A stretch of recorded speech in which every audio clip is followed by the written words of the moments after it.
a little tip or trip to tip. Yeah, I'm actually kind of a minimalist. Do your hair. I mean, I never do my hair. I am kind of groggy. It's morning. I use groggy, not droggy, groggy. 3, 2, 1, 0.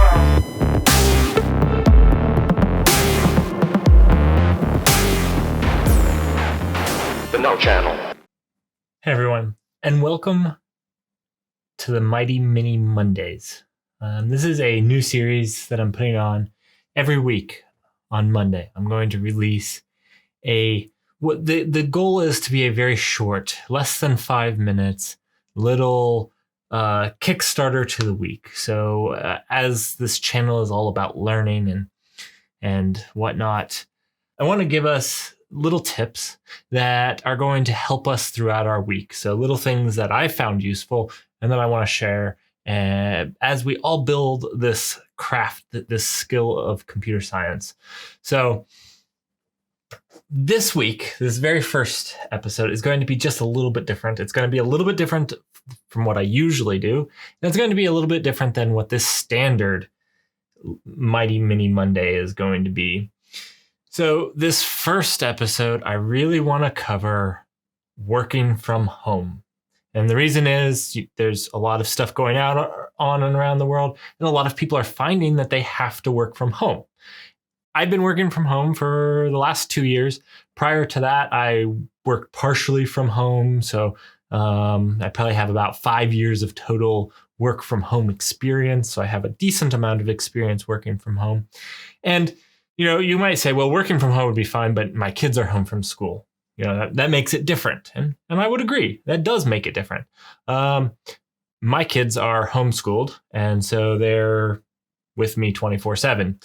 So I understand that, and I'm going to be here to give you some tips and some tricks that me and my wife use to try to balance work, life, and still have a productive day.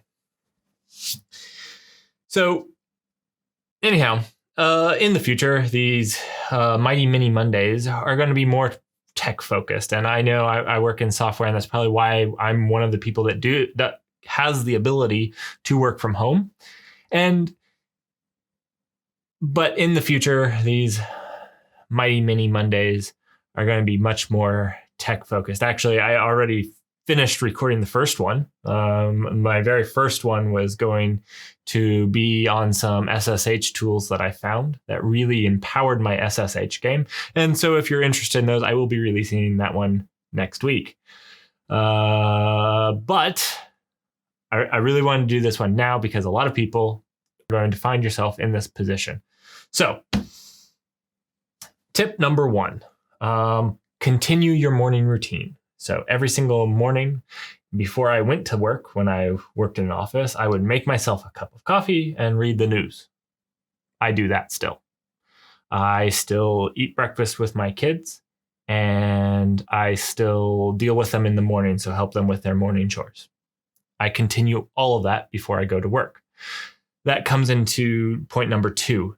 Remove yourself as much as possible and make a place. If you can, I understand that sometimes space is limited, but if you can, find a place that you can devote just to work. I found I'm right now in my basement. This is where I do all my work. This is all I do here is work. And I just devote it to work. So when I'm here, my family knows that I'm working. My body, mentally, I know that I'm working. I don't have games here or anything. So if I wanted to do those, I need to leave this space. And it's really nice because it gives boundaries not only to myself mentally, but it gives boundaries to my family members who are also in this house, family or whoever housemates that you have. It gives them those nice boundaries. Okay. So the third thing that I do, I take a walk. I don't know what it is mentally, but for a while, I would just come straight to my desk and start working. And that didn't really work as well. I mean, I still worked, but I struggled. But now I actually put my shoes on. I go out my door. I don't get in my car. You could get in the car and drive around a block, I suppose, if that helps. I mean, maybe go and get a coffee, although you're supposed to be staying in, so don't go and get a coffee, but walk around your block and then come back down and sit. And if you can't do that because you're in quarantine, I know here in the States, we're not in quarantine. But if you can't do that or don't want to, don't feel comfortable, don't feel pressured to do that. Walk on your porch or whatnot. But this is something that has helped me. I take a walk. That is another thing that has helped me. The other thing is making sure to not deprive yourself of your breaks. So another thing that I have found, because I'm at home and I don't really have anywhere to go, I would deprive myself of breaks. I would sit here for very long periods of times, and it wasn't very good. I now have alarms on my phone that goes off at set periods of time throughout the day to remind me to get up. I go and I run, play with the kids, whatnot. I actually have some because I actually help some with their school, so I go up and do that. So make sure you're taking those breaks. At an office, you would take those breaks where you'd get up and get coffee, you would chat with somebody. It's mentally refreshing sometimes when you're stuck in a hard problem to just take a step back and take that break and walk away. So when I very first started working fully remote, I felt like I had to be tied to my computer because in case somebody messaged me, look, if you're working in a remote company, they expect you can't be expected to always be at your office. Nobody expects you to be sitting in your seat, or at least hopefully not. So the other thing that you can do, if you ask any of my colleagues, I never dress up. This was a habit before I mean, even when I went to an office, I never actually dressed up. But this can be helpful. If your morning routine is to get dressed up, go ahead and put on whatever you would normally wear. If that's a button-up shirt, if that's a polo. For me, I don't get dressed up to go. I don't usually wear a polo. I put it on for the demonstration of putting on what you would wear to work.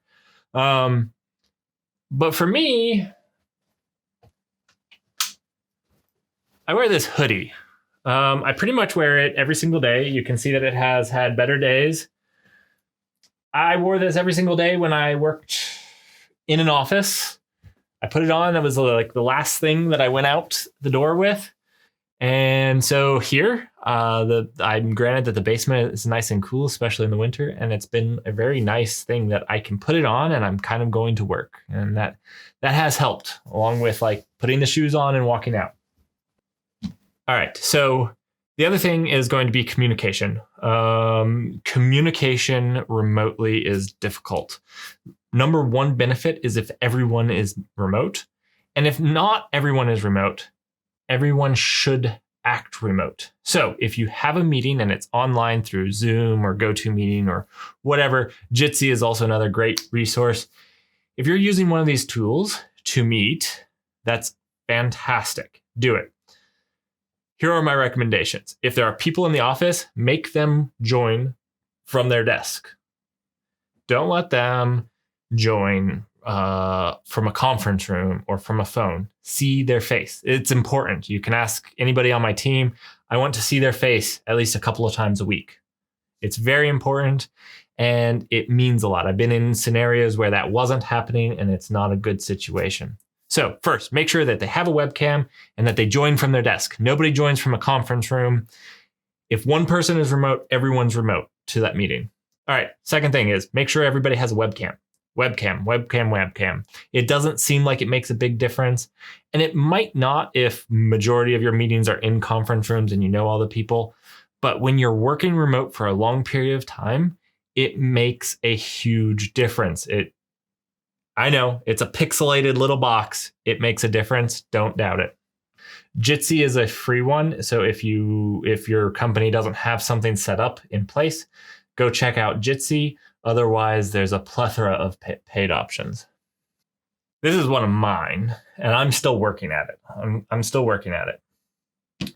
Don't get caught up in trying to fix something with text chat. Text chat, whether it's Slack, whether it's Rocket Chat, whatever tool you use, Microsoft Teams, Atlassian has something, I think. It doesn't matter. Don't know, don't care. Whatever text chat you have, it's great. It's fantastic. Don't get stuck trying to make it solve the world. And by that, I mean, I have been typing. Typing takes longer than talking. I have been typing for hours, back and forth, back and forth, back and forth, when I could have very easily merely invited them to a meeting, a face-to-face meeting, and solved it in a matter of, 10 minutes. Because the voice, if you have the webcams, the voice, the body gestures, the facial expressions, you just cannot communicate faster and get through a problem faster than if you can share your screen and show them. So don't avoid that. That is like you walking over to Bob's office and saying, "Hey, Bob, I have this problem. Let's go over it." That is what that is. You're saying, "Hey, you're on, sweet. This is obviously not going to be a 5-minute problem. Here's a link." My biggest problem at this point, I think all problems are 5-minute problems when they're not. Most of them aren't. So that's my problem, is I underestimate the problems. I hope this helped. And I hope that you feel empowered, because this is a great opportunity. All right, that's all I have for this week's Mighty Mini Monday. I hope that it's going to help you get out there, or not get out there, and work from home, and maybe help you get over the hurdle I had the first few months of working from home. So maybe you can acclimate a little bit faster than I did when I started working fully remote and fully from home. So take these tips, apply them to yourself. Remember to iterate. Everybody's different. So what works for me might not work for you. So feel free to take these, experiment some, and see what works for you, what gets you into that focused mode to work. Thank you for joining. And if you like this video, please like and subscribe. If you didn't, please give it the good old thumbs down and let me know why you didn't like it. And I hope to see you next week for another Mighty Mini Monday.